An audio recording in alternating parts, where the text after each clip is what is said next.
The Death of Ligoun by Jack London. Blood for blood, rank for rank. Th. Linked Code. Hear now the death of Ligoun. The speaker ceased, or rather suspended utterance, and gazed upon me with an eye of understanding. I held the bottle between our eyes in the fire, indicated with my thumb the depth of the draught, and shoved it over to him, for was he not Palatlum, the drinker? Many tales had he told me, and long had I waited for this scriptless scribe to speak of the things concerning Ligoun, for he, of all men living, knew these things best. He tilted back his head with a grunt that slid swiftly into a gurgle, and the shadow of a man's torso, monstrous beneath a huge inverted bottle, wavered and danced on the frown of the cliff at our backs.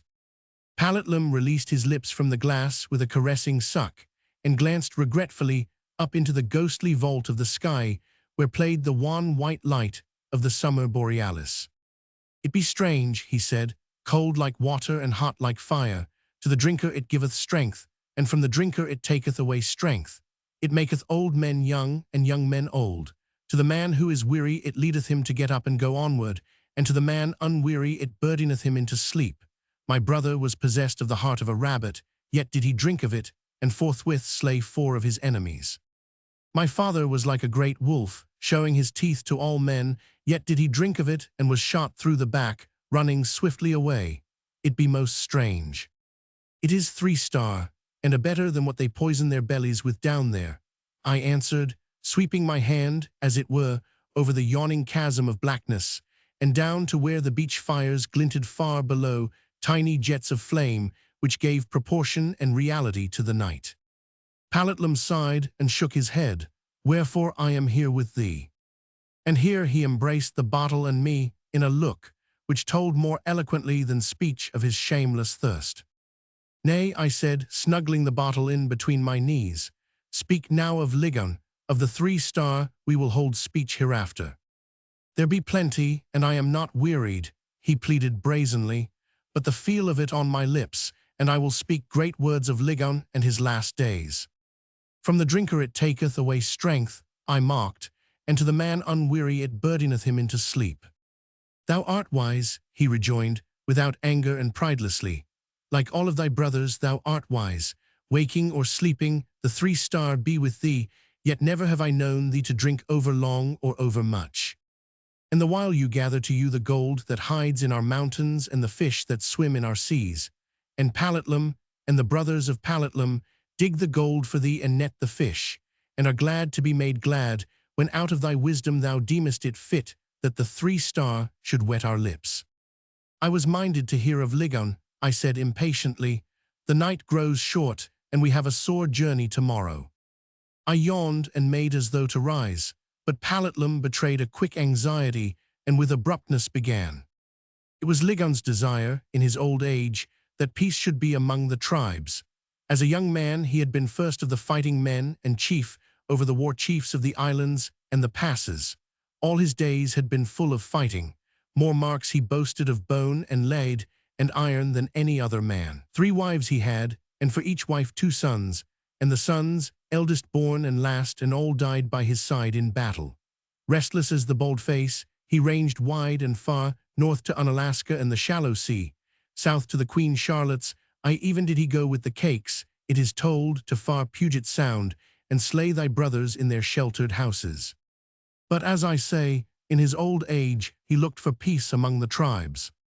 Not that he was become afraid, or overfond of the corner by the fire and the well-filled pot, for he slew with the shrewdness and blood-hunger of the fiercest, drew in his belly to famine with the youngest, and with the stoutest faced the bitter seas and stinging trail. But because of his many deeds, and in punishment, a warship carried him away, even to thy country, O Hairface and Boston man, and the years were many ere he came back, and I was grown to something more than a boy and something less than a young man. And Ligoun, being childless in his old age, made much of me, and grown wise, gave me of his wisdom. It be good to fight, O Palatlum, said he. Nay, O Hairface, for I was unknown as Palatlum in those days, being called Olo, the ever-hungry. The drink was to come after. It be good to fight, spoke Ligoun, but it be foolish. In the Boston man country, as I saw with mine eyes, they are not given to fighting one with another, and they be strong. Wherefore of their strength they come against us of the islands and passes, and we are as camp smoke and sea mist before them.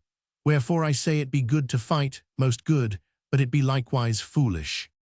And because of this, though first always of the fighting men, Ligoun's voice was loudest ever for peace. And when he was very old, being greatest of chiefs and richest of men, he gave a potlatch. Never was there such a potlatch. 500 canoes were lined against the river bank, and in each canoe there came not less than 10 of men and women.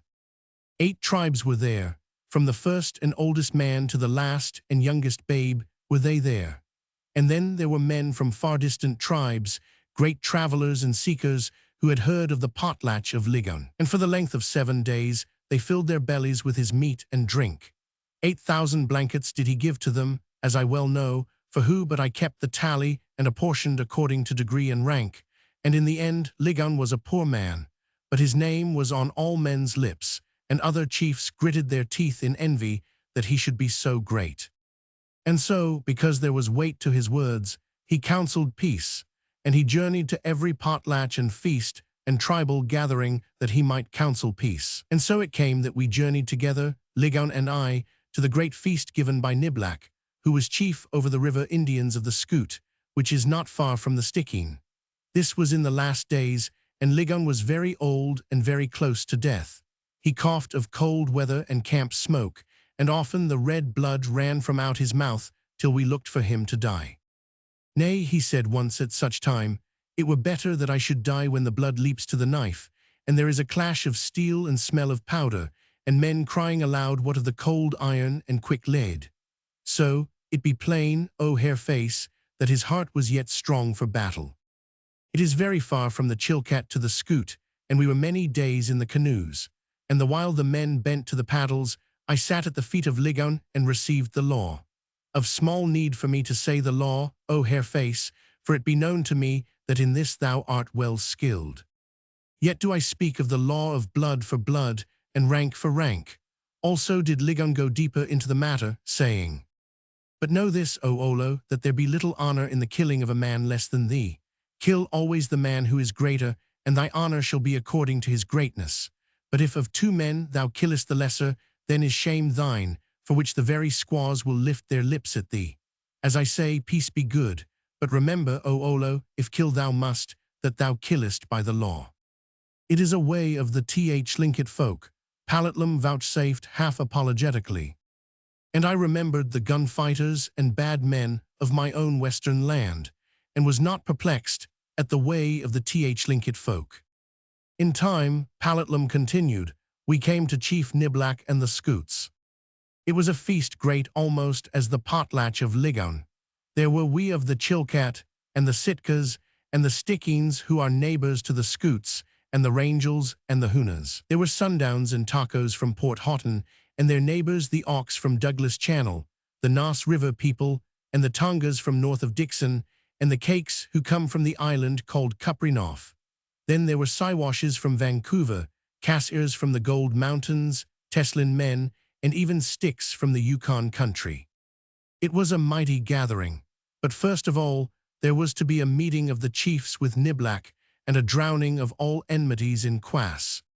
The Russians it was who showed us the way of making kvass, for so my father told me, my father who got it from his father before him. But to this kvass had Niblack added many things, such as sugar, flour, dried apples, and hops, so that it was a man's drink, strong and good. Not so good as 3-star, O hair face, yet good. This kvass feast was for the chiefs, and the chiefs only, and there was a score of them. But Ligoun being very old and very great, it was given that I walk with him, that he might lean upon my shoulder, and that I might ease him down when he took his seat, and raise him up when he arose. At the door of Niblack's house, which was of logs and very big, each chief, as was the custom, laid down his spear or rifle and his knife. For as thou knowest, O hair face, strong drink quickens and old hates flame up, and head and hand are swift to act. But I noted that Ligoun had brought 2 knives, the one he left outside the door, the other slipped under his blanket, snug to the grip. The other chiefs did likewise, and I was troubled for what was to come. The chiefs were ranged, sitting in a big circle about the room.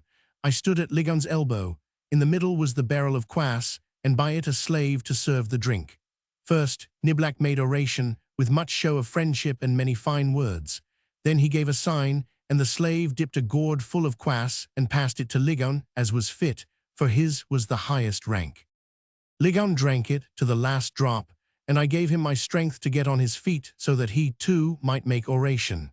He had kind speech for the many tribes, noted the greatness of Niblack to give such a feast, counseled for peace as was his custom, and at the end said that the kvass was very good. Then Niblack drank, being next of rank to Ligoun, and after him one chief and another in degree and order. And each spoke friendly words and said that the kvass was good till all had drunk.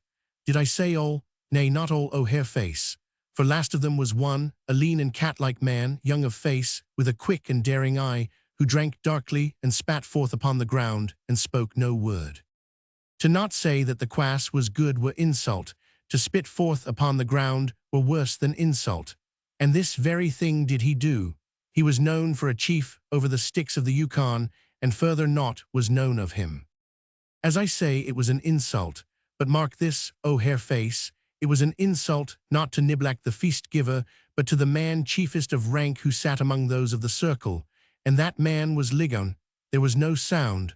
All eyes were upon him to see what he might do. He made no movement. His withered lips trembled not into speech, nor did a nostril quiver, nor an eyelid droop. But I saw that he looked wan and grey, as I have seen old men look of bitter mornings when famine pressed, and the women wailed and the children whimpered, and there was no meat nor sign of meat. And as the old men looked, so looked Ligoun. There was no sound. It were as a circle of the dead, but that each chief felt beneath his blanket to make sure, and that each chief glanced to his neighbor, right and left, with a measuring eye. I was a stripling, the things I had seen were few, yet I knew it to be the moment one meets but once in all a lifetime.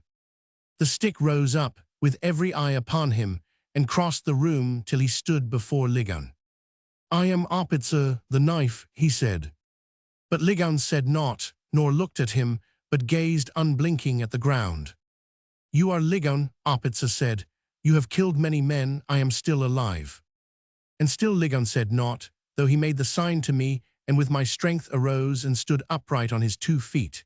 He was as an old pine, naked and grey, but still a shoulder to the frost and storm. His eyes were unblinking, and as he had not heard Opitzer, so it seemed he did not see him. And Opitzer was mad with anger, and danced stiff-legged before him, as men do when they wish to give another shame. And Opitzer sang a song of his own greatness and the greatness of his people, filled with bad words for the Chilkats and for Ligoun. And as he danced and sang, Opitzer threw off his blanket, and with his knife drew bright circles before the face of Ligoun. And the song he sang was the song of the knife. And there was no other sound, only the singing of Opitzer and the circle of chiefs that were as dead, save that the flash of the knife seemed to draw smouldering fire from their eyes. And Ligoun also was very still, yet did he know his death and was unafraid. And the knife sang closer and yet closer to his face, but his eyes were unblinking, and he swayed not to right or left, or this way or that. And Opitzer drove in the knife, so twice on the forehead of Ligoun, and the red blood leaped after it. And then it was that Ligoun gave me the sign to bear up under him with my youth that he might walk. And he laughed with a great scorn, full in the face of Opitzer, the knife. And he brushed Opitzer to the side, as one brushes to the side a low-hanging branch on the trail and passes on. And I knew and understood, for there was but shame in the killing of Opitzer before the faces of a score of greater chiefs.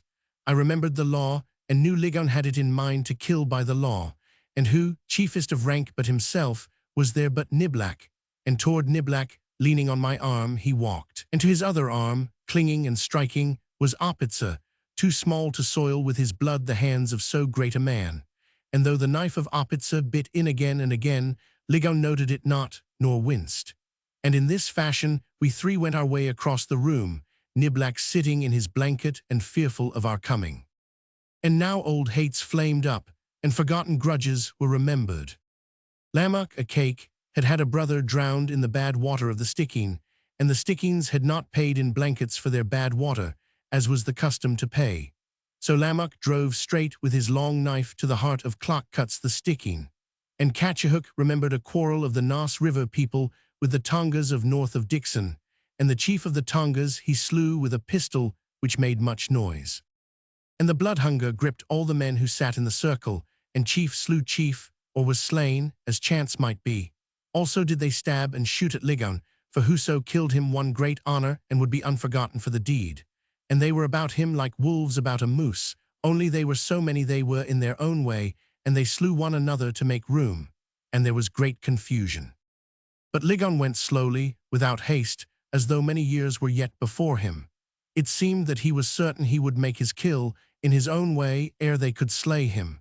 And as I say, he went slowly, and knives bit into him, and he was red with blood. And though none sought after me, who was a mere stripling, yet did the knives find me, and the hot bullets burn me. And still Ligoun leaned his weight on my youth, and Opitza struck at him, and we three went forward. And when we stood by Niblack, he was afraid, and covered his head with his blanket. The Scoots were ever cowards. And Gulzug and Kadishan, the one a fish-eater and the other a meat-killer, closed together for the honor of their tribes. And they raged madly about, and in their battling swung against the knees of Opitza, who was overthrown and trampled upon. And a knife, singing through the air, smote Sculpin of the Sitkas in the throat, and he flung his arms out blindly, reeling, and dragged me down in his fall. And from the ground I beheld Ligoun bend over Niblack and uncover the blanket from his head and turn up his face to the light. And Ligoun was in no haste. Being blinded with his own blood, he swept it out of his eyes with the back of his hand, so he might see and be sure. And when he was sure that the upturned face was the face of Niblack, he drew the knife across his throat as one draws a knife across the throat of a trembling deer. And then Ligoun stood erect, singing his death song and swaying gently to and fro. And Sculpin, who had dragged me down, shot with a pistol from where he lay, and Ligoun toppled and fell, as an old pine topples and falls in the teeth of the wind. Palatlum ceased. His eyes, smouldering moodily, were bent upon the fire, and his cheek was dark with blood. "And thou's Palatlum?" I demanded, "and thou?" I did remember the law, and I slew Opitza the knife, which was well. And I drew Ligoun's own knife from the throat of Niblack, and slew Sculpin, who had dragged me down. For I was a stripling, and I could slay any man, and it were honor. And further, Ligoun being dead, there was no need for my youth, and I laid about me with his knife, choosing the chiefest of rank that yet remained. Palatlum fumbled under his shirt, and drew forth a beaded sheath, and from the sheath, a knife. It was a knife home-wrought and crudely fashioned from a whipsaw file, a knife such as one may find possessed by old men in 100 Alaskan villages. "The knife of Ligoun," I said, and Palatlum nodded. "And for the knife of Ligoun," I said, "will I give thee 10 bottles of 3-star. But Palatlum looked at me slowly. "Hareface, I am weak as water and easy as a woman. I have soiled my belly with quass and hooch and 3-star. My eyes are blunted, my ears have lost their keenness, and my strength has gone into fat. And I am without honor in these days, and am called Palatlum, the drinker. Yet honor was mine at the potlatch of Niblack, on the Scoot, and the memory of it, and the memory of Ligoun be dear to me. Nay, didst thou turn the sea itself into 3-star, and say that it were all mine for the knife, yet would I keep the knife. I am Palatlum, the drinker, but I was once Olo, the ever-hungry, who bore up Ligoun with his youth. Thou art a great man, Palatlum, I said, and I honor thee." Palatlum reached out his hand.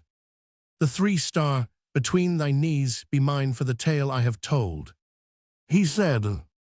And as I looked on the frown of the cliff at our backs, I saw the shadow of a man's torso, monstrous, beneath a huge inverted bottle.